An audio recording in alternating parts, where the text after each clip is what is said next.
नमस्कार मित्रों, इम्फान IAS PCS classes में आपका स्वागत है। आज हम लोग इस वीडियो में आधुनिक इतिहास से सांप्रदायिक पंचाट अर्थात कम्युनल अवार्ड्स और पूना समझौता 1932 क्या है, इससे संबंधित नोट्स और इस पर प्रश्नोत्तर पर चर्चा करेंगे। तो चलिए प्रारंभ करते हैं। तो देखिए, अंग्रेज़ों की बांटो और राज करो की नीति का एक और असली रूप 1932 में सांप्रदायिक की घोषणा के रूप में सामने आया था, जिसमें 16 अगस्त 1932 को ब्रिटिश प्रधानमंत्री रैमजे मैकडोनाल्ड ने विभिन्न संप्रदायों के प्रतिनिधित्व के विषय पर एक पंचाट जारी किया, जिसे ही सांप्रदायिक पंचाट या कम्युनल अवार्ड्स कहा गया।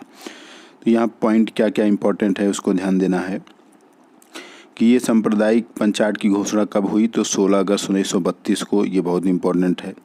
दूसरा कि उस समय ब्रिटिश प्रधानमंत्री कौन था, तो रैमजे मैकडोनाल्ड थे, और इन्होंने एक पंचाट जारी किया था जिसे ही कम्युनल अवार्ड्स या सांप्रदायिक पंचाट कहा गया। इसमें क्या था कि इसके अंतर्गत पृथक निर्वाचन पद्धति को मुसलमान और सिखों के अतिरिक्त हरिजनों पर भी लागू कर दिया गया।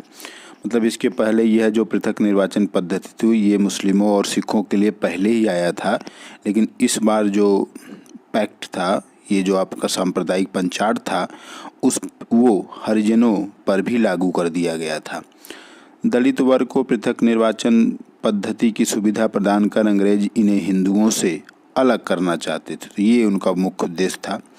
इसी के विरोध में गांधी जी ने अरविंदा जेल में 20 सितंबर 1932 से आमरण अनशन प्रारंभ कर दिया।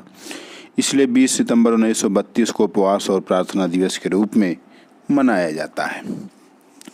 तो कहा जाता है कि तो यहाँ पे इम्पोर्टेंट क्या है कि गांधी जी ने किस जेल में ये प्रारंभ किया था, तो उसका नाम है अरविंदा जेल, और ये डेट भी कई बार पूछा गया है, तो 20 सितंबर 1932 को। कहा जाता है पूरे देश में मंदिर और कुएं दलितों के लिए खोल दिए गए थे।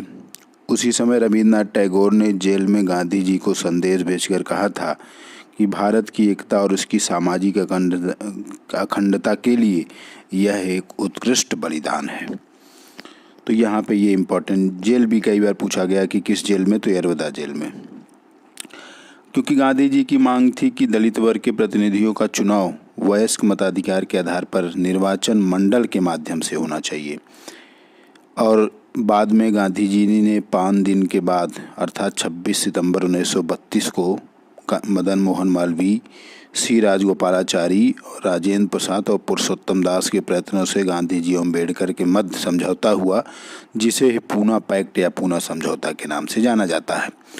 तो डेट बहुत इंपॉर्टेंट है यहाँ पे, 26 सितंबर 1932 को। और किसके सहयोग से या किसके प्रयास से, तो मदन मोहन मालवीय, सी राजगोपालाचारी, राजेंद्र प्रसाद और पुरुषोत्तम दास के प्रयत्नों से। ये पूना समझौता या पूना पैक्ट क्या था, जो कि 26 सितंबर 1932 को हुआ था। इसमें पहला पॉइंट है कि इसमें दलित वर्ग के लिए पृथक निर्वाचक मंडल समाप्त कर दिया गया। दूसरा इम्पोर्टेंट पॉइंट है कि प्रांतीय विधानमंडलों में दलितों के लिए सुरक्षित सीटों की संख्या अब 71 से बढ़ाकर 148 कर दिया गया था। और तीसरा, केंद्रीय विधानमंडल में दलितों के लिए जो सुरक्षित सीटें थी उसमें 18% की वृद्धि की गई थी। तो ये कुछ इम्पोर्टेंट पूना समझौता के परिणाम थे, जो कि गांधी जी और अम्बेडकर के मध्य हुआ था। तो आप देख सकते हैं 26 सितंबर को हुआ था ये गांधी जी और अम्बेडकर जी के मध्य, और ये मदन मोहन मालवीय, सी राजगोपालाचारी, डॉक्टर राजेंद्र प्रसाद, पुरुषोत्तम दास के प्रयत्नों से संपन्न हुआ था। अब हम लोग इससे संबंधित कुछ प्रश्न पर चर्चा कर लेते हैं। तो पहला क्वेश्चन है कि सांप्रदायिक पंचाट का निर्णय देते समय ब्रिटिश प्रधानमंत्री कौन था। तो ये देखिए 4 ऑप्शन दिया गया है। इसका जो सही आंसर है वो रैमजे मैकडोनाल्ड, आपने पीछे देखा भी था। दूसरा प्रश्न है कि पूना पैक्ट किससे संबंधित था। तो देखिए इसमें सभी वर्ग दिए गए, ऑप्शन दिया गया है, ये दलित वर्ग से संबंधित है। ये क्वेश्चन कई बार पूछा गया है। नेक्स्ट क्वेश्चन है कि डॉक्टर भीमराव अम्बेडकर और महात्मा गांधी के बीच कौन सा समझौता हुआ था। तो देखिए 4 ऑप्शन दिया गया है, तो इसमें पूना पैक्ट या पूना समझौता। नेक्स्ट क्वेश्चन है कि किसने सांप्रदायिक अधिनिर्णय घोषित किया था। तो देखिए 4 ऑप्शन दिया गया है, तो उसमें जो ब्रिटिश प्रधानमंत्री रैमजे मैकडोनाल्ड थे उन्होंने ही इस सांप्रदायिक पंचाट यानी अधिनिर्णय को घोषित किया था।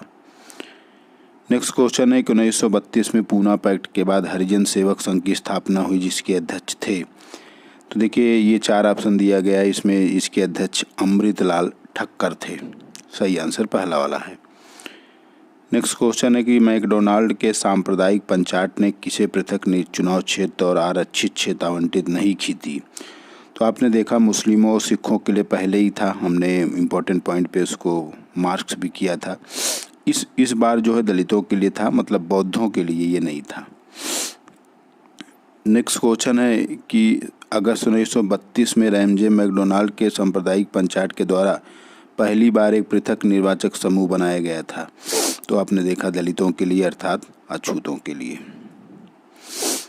नेक्स्ट क्वेश्चन है कि पूना पैक्ट पर किसके हस्ताक्षर किए गए थे। तो आपने पीछे देखा गांधी जी और अंबेडकर जी के बीच 26 सितंबर 1932 को। नेक्स्ट क्वेश्चन है कि 1932 में महात्मा गांधी ने मरणोपरांत उपवास इसलिए किया क्योंकि, देखिए 4 ऑप्शन इसमें दिया गया है, इसका जो सही आंसर बी वाला है, अर्थात उस समय रैमजे मैकडोनाल्ड ने सांप्रदायिक पंचायत की घोषणा की थी, तो उसी के विरोध में गांधी जी 1932 में आमरण अनशन प्रारंभ कर दिए थे। और लास्ट क्वेश्चन है कि गांधी जी ने प्रथम आमरण अनशन कब प्रारंभ किया था। तो देखिए ये कम्युनल अवार्ड अर्थात वो सांप्रदायिक पंचायत जो कि ब्रिटिश प्रधानमंत्री रैमजे मैकडोनाल्ड के शासनकाल में ही आया था, उसी के बाद इन्होंने प्रथम आमरण अनशन प्रारंभ किया था। तो आज हम लोगों ने इस वीडियो में आधुनिक इतिहास से संबंधित सांप्रदायिक पंचायत और पूना समझौता जो 1932 में हुआ था उस पर नोट्स और प्रतियोगी परीक्षाओं के प्रश्नों पर चर्चा किए। इम्फान IAS PCS क्लासेस को लाइक कीजिए और सब्सक्राइब कीजिए। धन्यवाद।